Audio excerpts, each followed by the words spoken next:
Bismillahirrahmanirrahim. Assalamualaikum Ustaz. Waalaikumsalam. Apa tips cara meraih kesuksesan yang berkah di masa muda?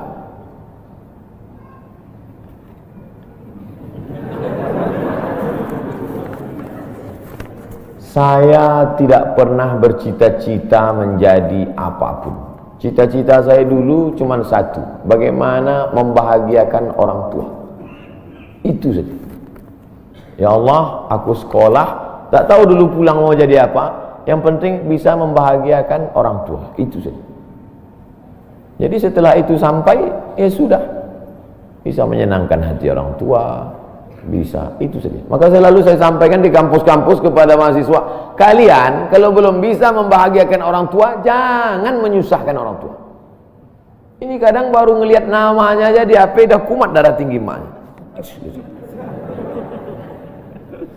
Kalau belum bisa membahagiakan dia, jangan menyusahkan dia. Maka saya di Mesir 4 tahun tak pernah saya minta duit. Tiba-tiba udah sampai ke Mekah. Mak, aku udah di Mekah. Dari mana kau dapat ongkos? Ada tabunganku sikit-sikit. Pergi ke Mekah, kerja, pulang, bayar hutang. Jangan pernah menyusahkan orang tua. Oleh sebab itu cita-citanya yang pertama mencari ridha Allah. Ridha Allah fi ridhal walidain wa sukhutullah fi sukhutil walidain. Pulang saya ke kampung, saya mau beli tanah berapa meter, ternak lele, tanam cabai, daun ubi, malam mengajar ngaji. Cita-cita saya kecil aja. Tak ada cita-cita mau jadi ustadz viral disambut di airport, tak ada. Terus kata mak saya, masa kau S2 tinggal di kampung, pergilah ke kota. Akhirnya saya menghonor jadi dosen, siang jadi dosen, malam ceramah di masjid, direkam, diupload, khutbah diupload, like and share, akhirnya viral. Diusir beberapa kali, makin viral. Dibully, makin viral. Akhirnya yang membuli saya taubat sekarang. Ini orang makin dibully, makin viral. Udah kita diamin aja lah. Itu semua itu kerja kita atau kerja Allah? Kerja Allah. Kerjakan kerja kita, urusan Allah, biar Allah yang ngurus. Kita hidup ini sama macam bawa pancing. Kita tugas kita ambil bambu, pasang kail, cari cacing, letakkan. Masalah ikannya datang tak datang itu urusan Allah. Ini kadang banyak orang ngurus urusan Allah yang dia urus. Urusan Allah yang kau urus. Kata Allah, yang mendatangkan ikan ini urusan aku. 10 pancing pasang, itu urusan kita. Tarik pancing 1, cacingnya hilang. Cari pancing 1, kailnya hilang. Cari pancing 1, talinya hilang. Yang ke-10, bambunya hilang. Marahkah kita? Tidak. Karena urusan kita sudah selesai. Serahkan urusan Allah. Pulang ke rumah, rupanya Allah mau kasih kita bukan ikan mentah, tapi ikan masak. Banyak orang terlalu berpikir hidup ini kau buat saja urusanmu, urusan Allah. Urusanmu berangkat dari rumah kerja, masalah hasilnya urusan Allah. Berapa banyak orang bekerja tapi tak dapat apa-apa. Betul?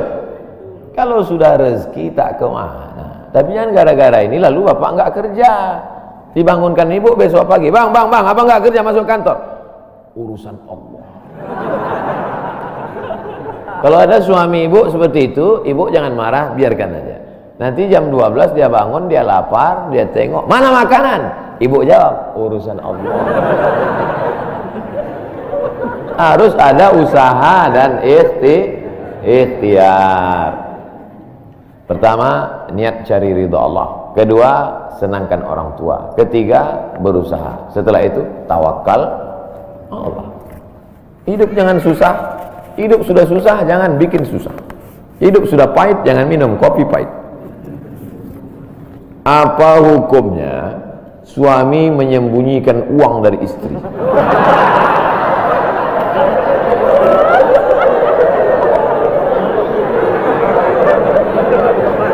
Bang, kata istrinya. Bang, ini duit apa bang? Duit sial. Oh, duit sial, udah kusembunyikan kau dapat juga.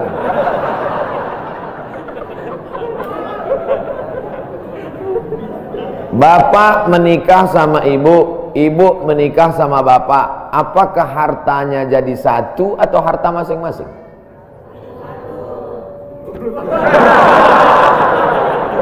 Mereka mau hartanya jadi satu dan bapak ketakutan. Itu yang saya baca. Sekarang kita baca ayatnya. Walakum nisfu ma taraka azwajukum illam yakul lahunna walad. Kalau istrimu meninggal kau dapat 50% hartanya kalau tidak ada anak. Fa in kana lahunna waladun, kalau dia punya anak, falakumur rubu'u, kamu dapat 25%. Sekarang saya tanya, hartanya nyatu atau pisah?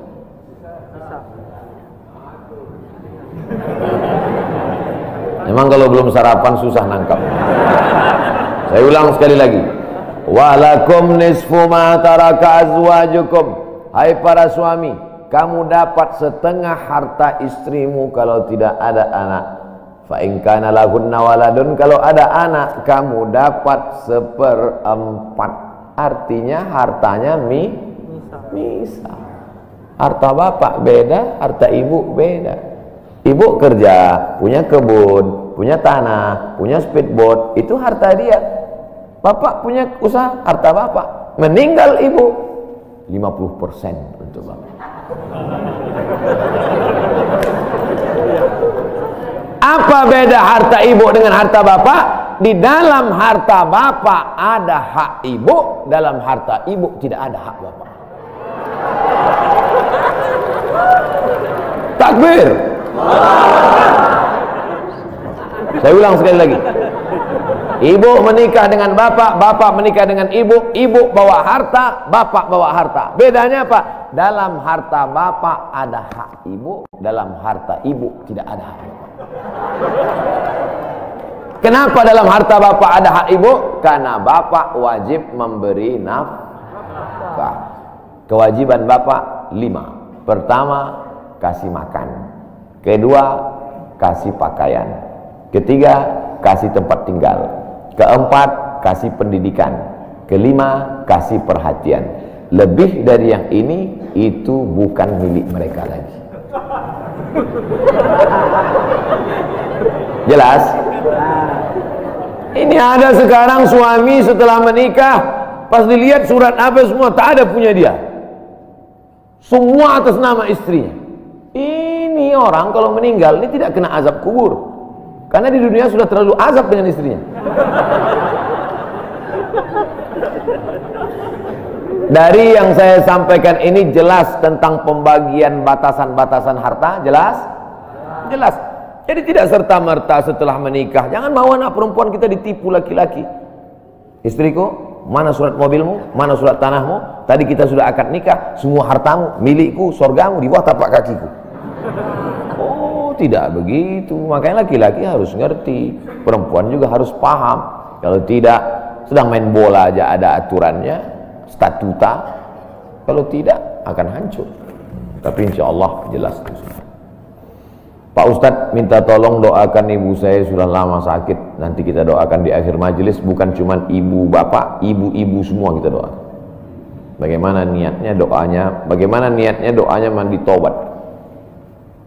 Nawaitu, aku berniat ghuslat taubat, mandi taubat. Saya nggak bisa bahasa Arab Pak Ustadz, bahasa Indonesia, bahasa Makassar, bahasa Jawa, bahasa Batak, bahasa Mandailing, bahasa Aceh.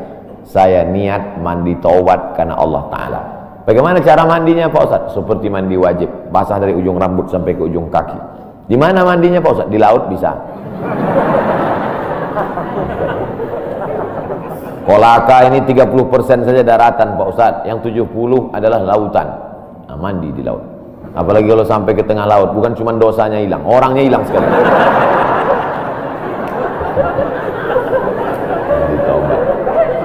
Setelah mandi taubat, salat sunat taubat, usolli sunnatat taubat raka'ataini lillahi ta'ala. Ayatnya bebas. Ayat apa yang paling panjang?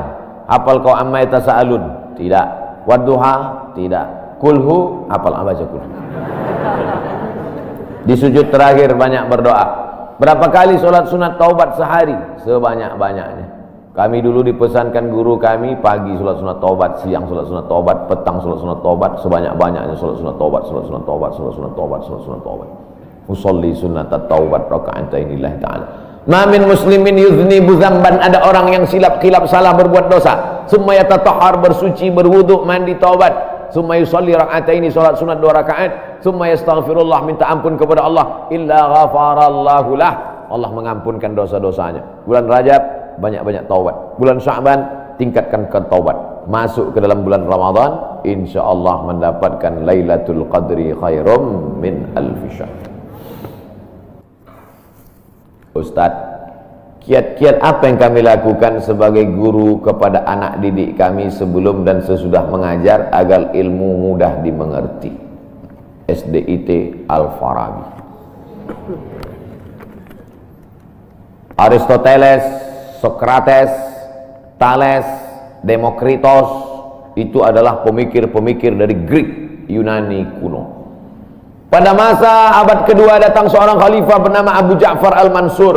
Semua buku-buku dari Yunani diterjemahkan. Nama lembaganya Dar Al-Hikmah, Dar Rumah Hikmah Ilmu Pengetahuan. Dibuatlah Dar Al-Hikmah, Rumah Ilmu Pengetahuan. Diterjemahkanlah dari bahasa Yunani ke dalam bahasa Arab. Akhirnya orang Islam pun jadi dokter, Avicenna, karena orang Barat payah menyebut Ibnu Sina. Averroes, Ibnu Rushd. Tapi ada seorang yang bergelar the second teacher.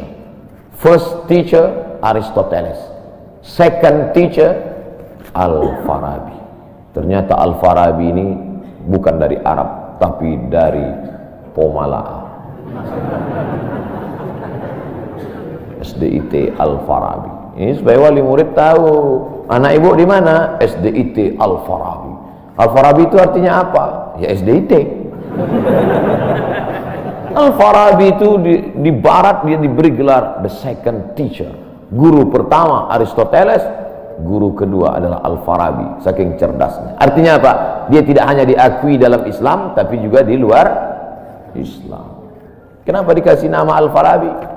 Karena ingin anak-anak kita dalam kepalanya tidak hanya fisika, biologi, kimia, matematika, bahasa Inggris, tapi juga dalam kepalanya ada Quran, hadis, fikih, akidah, akhlak, dan bahasa Arab.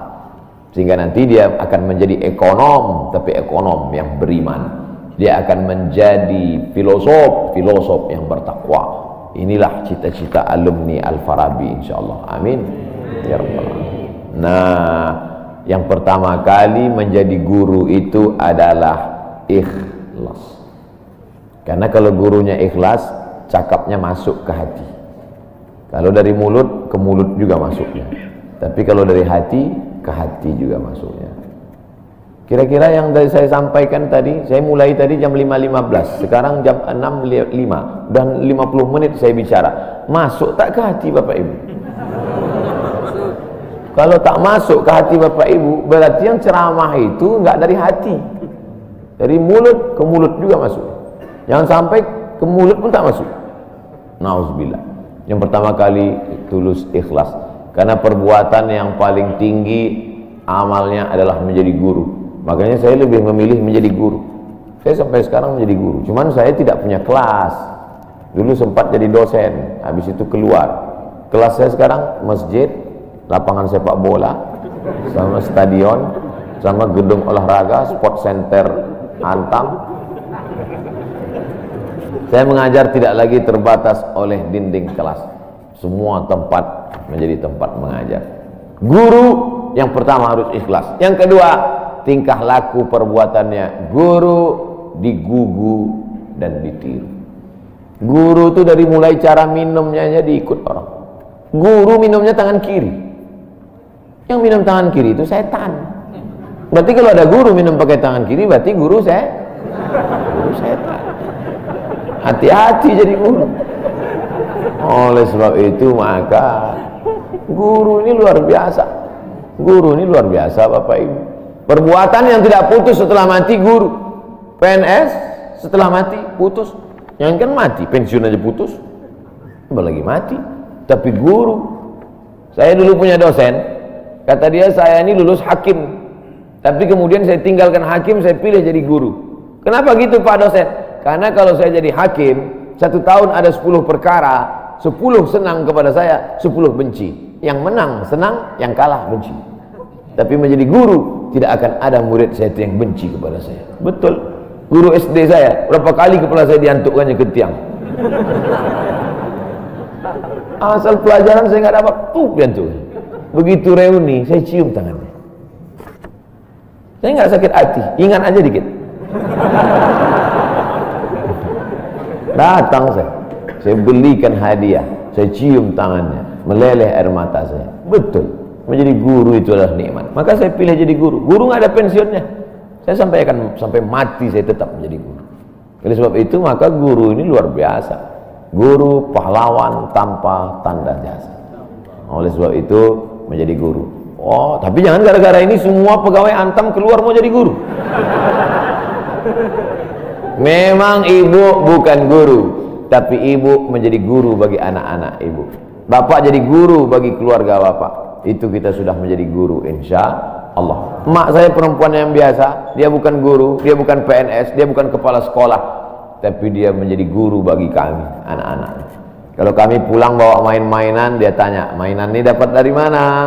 Dari jalan mak, antar ke tempat kau jumpa tadi, karena tak tahu itu punya siapa. Nanti di akhirat ini akan kau pikul menghadap Allah SWT. Sampai hari ini kalau ketemu barang-barang di jalan tidak berani bawa pulang, ingat pesan almarhumah emak Ali. Mungkin cakap ustaz tidak masuk ke telinganya, tapi kata-kata ibu luar biasa. Ibu-ibu, bapak-bapak, nanti kalau mau sakratul maut, pesan paling jitu sampaikan pas mau mati. Jangan makan haram. Luar biasa itu, mereka berkesan. Sampai anak cucu akan mereka sampaikan. Nenekmu dulu ketika mau mati, pesan terakhirnya, jangan makan haram. Baru sebut la ilaha illallah. Pertama, ikhlas. Yang kedua, perhatikan tindak tandukmu, kau dikuku dan ditiru. Yang ketiga, insya Allah bangkitkan semangat, karena setelah kau mati akan mengalir pahalanya. Abdul Somad kalau mati meninggal dunia, setiap bulan Rajab, bapak-bapak, ibu-ibu, anak-anak bapak, cucu bapak, ibu yang hadir-hadir nih, anakku yang kecil, setiap bulan Rajab mereka beramal. Abdul Somad sudah mati dimakan cacing tanah di Pulau Sumatera, di Riau, pahalanya tetap mengalir. Dari mana? Dari Pomala.